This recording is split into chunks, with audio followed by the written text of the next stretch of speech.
up, friends? Welcome to day 22 of 30 Days to Change. Today we're talking about something that's hits pretty close to home for me, and I think it might for most of us, and it is the wasting of time. And I know we've talked about time in a couple other videos, we've established that time is so important because how we spend our time is how we spend our life, and so time is life.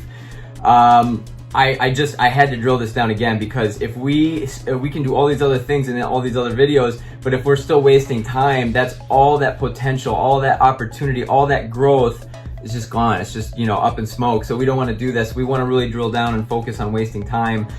Specifically, I wanted to do this video because really recently, I have been just made re-aware of how much time I was truly wasting. I did this thing. I would find myself scrolling or doing endless internet searches for stuff, and all of a sudden I was like, how much time am I really spending on these things? So I know you get the screen time report on a lot of your phones, but it's just kind of it doesn't help me understand how much time that is on a moment-by-moment basis. So what I did is, on my iPad, because I'm not on my iPad usually when I'm on my desktop when I'm doing the searching and scrolling and stuff, I would start my timer, and I'd let the iPad go to sleep, and when I was done, I would turn it back on and see how much time has gone by, and I was astonished, you guys, like bewildered at how much time I'm able to waste in a given moment. I'm talking 30 minutes, 45 minutes, 20 minutes, when I would think like, oh, that's about 5 or 10 minutes, It's a huge difference,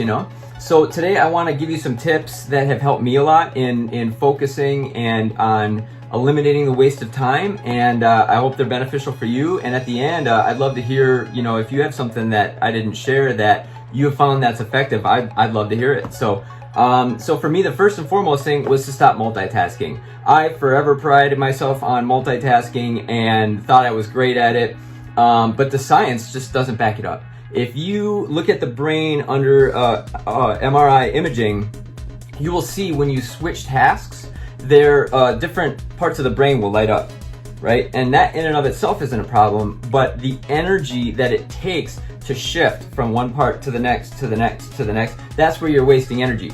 And it's like a fatigue that happens. You only have, it's a quantifiable, limited amount of energy that you have to make those transfers. And so you're like running your engine poorly is the best way I can describe it. It's just very inefficient. So multitasking, it's just a bad idea. It just doesn't work. It's inefficient, and it's just not productive. It's a waste of time. To follow that, what I've done just recently is this idea of blocking. When you're in school, like, and you have 1 hour for math and 1 hour for science and whatever, it's actually a beautiful way to do things. So for that 1 hour that you're focused on science, it's only science. You don't have to do all those transfers, and your mind is in the science box, and it's just really straightforward. So I started doing that with my tasks, and not only that, here is kind of the golden pearl that I want to share with you guys. So I just really recently started doing this and applying it. So I'll preface it with, have you ever been like a super procrastinator and waited till the absolute last day to finish a project for school or work? Like it's like a huge epic project. People have been working on it for weeks and you haven't even started yet, but yet on the night before you had to get it done for that next day. So you just find a way to get it done, right? And we've all been there.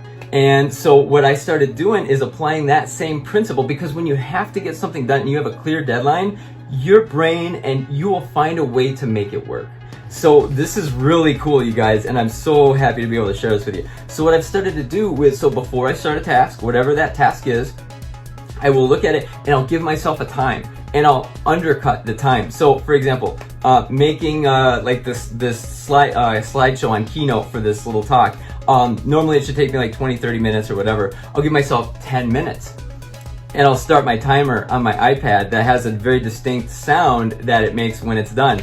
And so I'm racing against the clock in the same way that I did when I was procrastinating before, except I am imposing this on myself, and it's actually really fun because you're racing the clock against yourself and you manage to squeeze so much more time in such a small window. So like, that has been amazing. It like actually changing my life radically. Actually, I can't advocate it enough. It's really fun, and it takes a habit to get into the to do it regularly and stuff. But it's been really effective.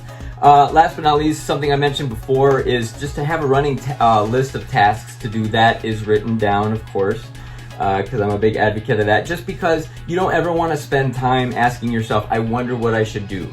Because that takes energy. It's a waste of energy. When you don't have to do that and you've already created a list that you for yourself, that you created as things came up that you needed to do, you don't have to question it, and you just look at your list, and it's a beautiful thing. So those are a couple things I have. What works for you? What works best for your time management? Because I'd love to hear any insights or things that have worked for you to apply to my own life, because it's all about teamwork makes the dream work, you know, and I'd love to hear your ideas if you have something that I didn't share at all. So thanks so much for watching. Looking forward to seeing you tomorrow, and have a great rest of your day.